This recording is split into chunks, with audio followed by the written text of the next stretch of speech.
Oke, teman-teman, kali ini kita bakal membahas duo saham yang bisa dibilang ini saham retail, yaitu AMRT atau Alfamart dan Alfamidi. Nah, jadi kedua saham ini mengalami penurunan hingga 35% pada bulan Maret yang lalu gitu ya, teman-teman, atau pada saat video ini direkam. Nah, apakah saham AMRT dan MIDI ini sudah murah dan menarik untuk kita koleksi? Nah, yuk kita bahas.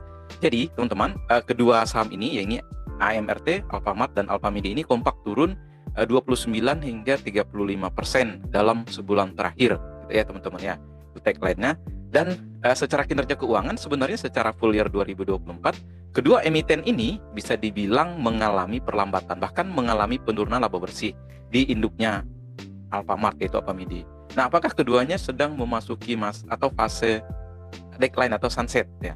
Nah, teman-teman, kita mau bahas tentang beberapa yang perlu kita perhatikan dari kedua saham ini. Yang pertama, untuk AMRT atau Alfamidi maupun Alfamidi masih mencatatkan pertumbuhan pendapatan. Nah, jadi pendapatannya itu masih tetap tumbuh sebenarnya. Nah, jadi AMRT ini mencatatkan kenaikan sebesar 10,5%, sedangkan Alfamidi-nya sendiri 14,62%.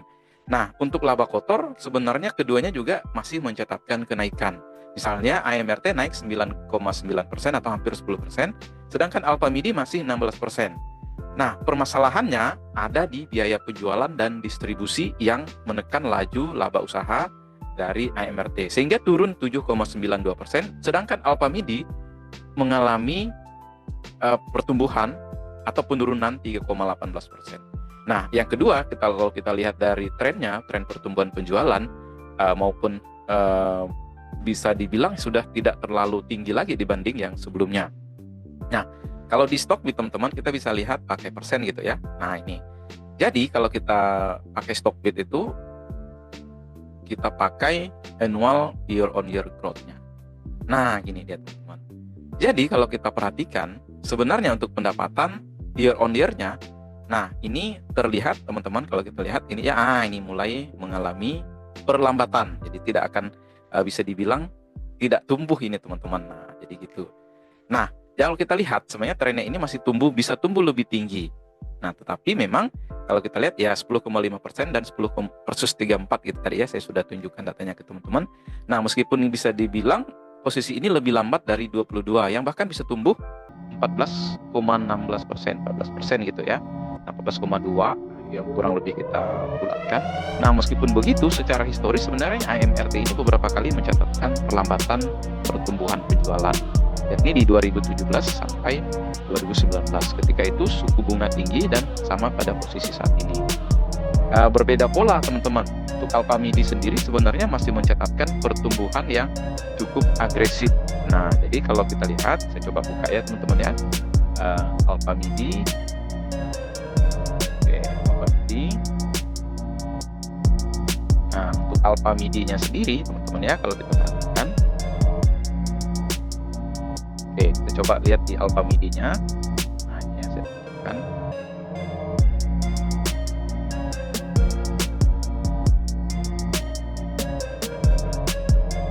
Oke, sekarang kita gunakan metode yang sama gitu ya. Nah, jadi untuk Alfamidi sendiri sebenarnya masih mencatatkan pertumbuhan yang agresif dari segi penjualan 14,62%. Kalau kita bandingkan dengan sebelumnya itu 11% pada 2023 lalu. Sepertinya kalau kita perhatikan polanya juga mengalami perlambatan sampai 2019, mulai 2016 ketika era suku bunga sedang tinggi. Nah, jadi gitu ya. Ini teman-teman bisa lihat. Nah, 2016 itu ya kecil sekali. Nah, sampai 2019 sampai 2020 bahkan pendapatannya cenderung kecil gitu ya. Nah, kalau kita perhatikan yang ketiga dari segi laba kotor sebenarnya untuk AMRT ini masih bisa dibilang masih cukup tertekan gitu ya, teman-teman ya. Kita lihat laba kotornya. Nah, dalam hal ini masih bisa dibilang mengalami tekanan untuk AMRT sendiri. Dari segi laba kotor mengalami perlambatan yang bisa dibilang signifikan. Dari sebelumnya 15 menjadi hanya tumbuh 9% pada 2024. Pertumbuhan laba kotornya ini menjadi yang terendah sejak 2020 kalau kita hitung ya, teman-teman ya. Nah, ditambah lagi pertumbuhan laba usaha dan laba bersih memang mengalami penurunan masing-masing 7,9% dan 7,52 dan menjadi penurunan pertama sejak COVID. Nah, kemudian untuk MIDI sendiri teman-teman, kalau kita lihat ya untuk MIDI sendiri, nah jadi MIDI ini mencatatkan tren kenaikan laba kotor sebesar 16%, kemudian tren kenaikan laba kotornya ini mendekati posisi tertinggi pada 2016. Jadi MIDI itu tumbuh 21,7%, dan di sisi lain kinerja MIDI ini sebenarnya tertekan laba usaha yang turun hingga 3%. Nah jadi gitu teman-teman. Nah kemudian aspek yang keempat, tren gross operatingnya ini atau net profit dari margin dari Alfamart ini teman-teman ya, kalau kita perhatikan, nah ini net profit marginnya ya, ini NPM-nya teman-teman. Jadi mengalami penurunan dibanding 2023. Nah, namun dari pola ini kita belum menemukan peningkatan yang signifikan secara historis. Nah, memang kalau kita perhatikan momen-momen margin keuntungan mengalami kenaikan dan penurunan ini belum terlihat gitu ya. Kemudian untuk Alfamidi sendiri juga ya bisa dibilang sama lah ya. Nah, ini kalau kita perhatikan, kalau teman-teman bisa perhatikan, nah ini jadi kalau 2024 tumbuh 26, sementara 2023 itu ya 25,9.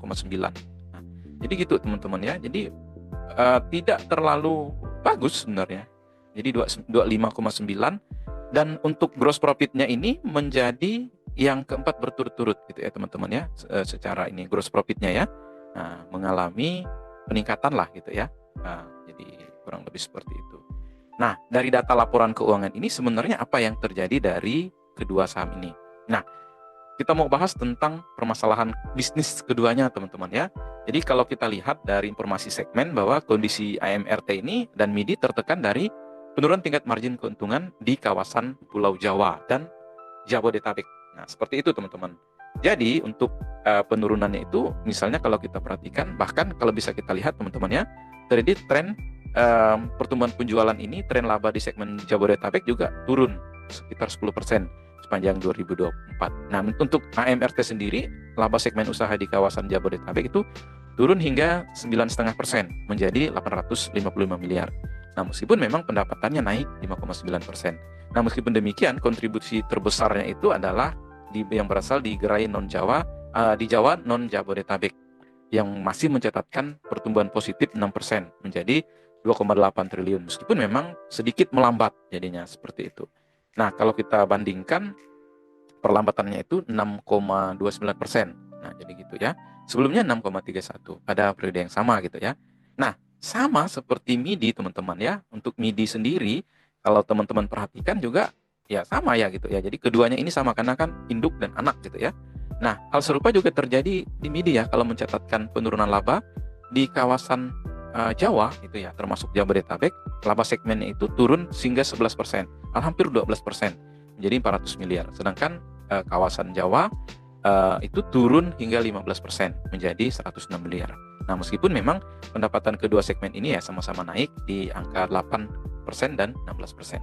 Nah, untuk bisnis MIDI sendiri, kontributor laba segmen terbesar itu berasal dari area non-Jawa, yang dalam hal ini mencatatkan pertumbuhan hingga 62%. Jadi secara tingkat margin sebenarnya kawasan Jabodetabek dan Jawa ini mengalami penurunan margin gitu ya, itu permasalahannya. Nah, untuk tingkat margin di segmen Jabodetabek ini turun menjadi 2,58%. Nah, kalau kita bandingkan dengan periode sebelumnya itu turun 3,02%. Nah, sedangkan untuk segmen Jawa itu turun 6,29%. Kalau kita bandingkan dengan sebelumnya itu 6,31%. Bahkan untuk Alfamart sendiri juga mencatatkan penurunan margin keuntungan di area non-Jawa sebesar 5,46%. Bandingkan sebelumnya 5,76%. Artinya ada penurunan gitu ya, pada periode yang sama. Nah, meskipun memang agak berbeda, jadi MIDI ini hanya mengalami penurunan tingkat margin di kawasan Jabodetabek dan Jawa. Sementara untuk Jabodetabeknya ini turun 4,5% dibandingkan dengan sebelumnya 5,5%. Sedangkan untuk kawasan Jawa itu turun 3,64%, yang sebelumnya itu sekitar 5%. Nah, tapi teman-teman ada yang menarik, laba segmen non-Jawa ini naik signifikan 7%. Sebelumnya itu hanya 5,28%. Nah, untuk data ini teman-teman bisa akses di laporan keuangan yang ada di kedua emiten ini teman-teman ya. Nah, sebenarnya yang menyebabkan kedua margin kedua saham ini mengalami penurunan margin dan perlambatan laba kotor dan laba usaha, sebenarnya apa sih? Nah, pertama kalau kita lihat itu ya, kontribusi terbesar dari bebannya ini sebenarnya distribusi dan penjualan, yang bisa dibilang ini sebagai dalang gitu ya, atau biang keroknya ya kalau bisa dibilang. Bisa dibilang penyebabnya lah penurunan margin dari kedua emiten ini. Yang pertama itu tentang gaji, kemudian penyusutan aset hak guna, kemudian listrik dan air, penyusutan aset tetap, transportasi, dan juga distribusi, serta biaya sewa. Nah, dari ke-6 poin ini, coba kita kecualikan dulu, misalnya total beban distribusi dan penjualan Alfamart yang atau kita konsolidasikan, sebenarnya mencatatkan kenaikan 11% menjadi 14,32 triliun. Meskipun memang angka persentase ini dari ke-6 poin ini, beban distribusinya itu bisa di angka 9%, sehingga penekanan laba usaha terjadi di emiten ini. Dan secara persentase memang beban sewa ini naik paling agresif sebesar 23%. Nah, jadi untuk beban transportasi juga naik dari 15% gitu ya, naik menjadi 15,21%. Dan untuk listrik dan air serta gaji itu masing-masing 11% dan 9%. Nah, jadi saya ulangi teman-teman ya, 6 poin yang menjadi dasar atau penyebab penurunannya ini adalah beban distribusi dan penjualan, kemudian gaji, kemudian penyusutan aset hak guna, listrik dan air, penyusutan aset tetap, transportasi dan distribusi, dan juga sewa. Nah, jadi gitu ya teman-teman ya. Nah, jadi apa yang bisa kita pelajari dari kedua emiten ini?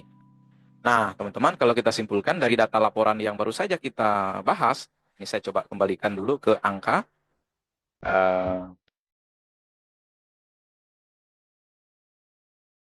Oke, jadi ini. Nah, jadi gitu teman-teman ya, ini untuk ini juga saya kembalikan. Oke. Nah, sekarang kalau kita simpulkan dari data laporan kedua emiten ini, sebenarnya ini emiten retail produk primer gitu ya. Kalau kategorinya itu ya minimarket dan juga supermarket. Sebenarnya mendapat tantangan dari kenaikan biaya sewa, kemudian ada transportasi dan juga distribusi. Nah, jadi gitu. Sehingga tingkat margin usahanya itu bisa dibilang menunjukkan perlambatan. Nah, masalahnya pertumbuhan penjualan kedua ini, AMRT selaku induk MIDI ini juga malah lagi-lagi melambat. Nah, artinya ada gerai-gerai yang mengalami penurunan margin karena ada kenaikan biaya sewa. Sementara itu tingkat penjualan mengalami kenaikan yang lebih rendah dibanding biaya sewa.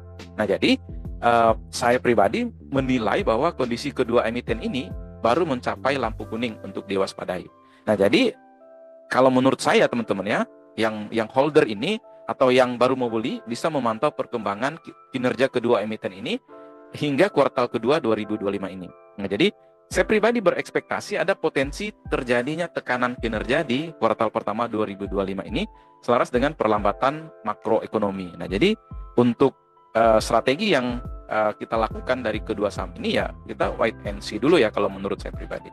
Karena kalau kita perhatikan ya kalau perlambatan ini kan berbahaya gitu ya kalau kita masuk sekarang harga tertinggi, dan Anda tahu sendiri juga bahwa untuk PE ratio dari saham Alfamart ini teman-teman ya, kalau kita lihat, nah ini udah gila-gilaan, udah 30-an ya. Jadi jangan sampai kita terjadi seperti saham-saham rivalitasnya dengan UNPR kemarin. Nah, seperti itu. Sama seperti di MIDI juga ya di angka 20%. Mereka ini udah nggak murah. Meskipun kita tahu sekarang harganya udah turun gitu ya. Tapi mereka bukan yang termurah.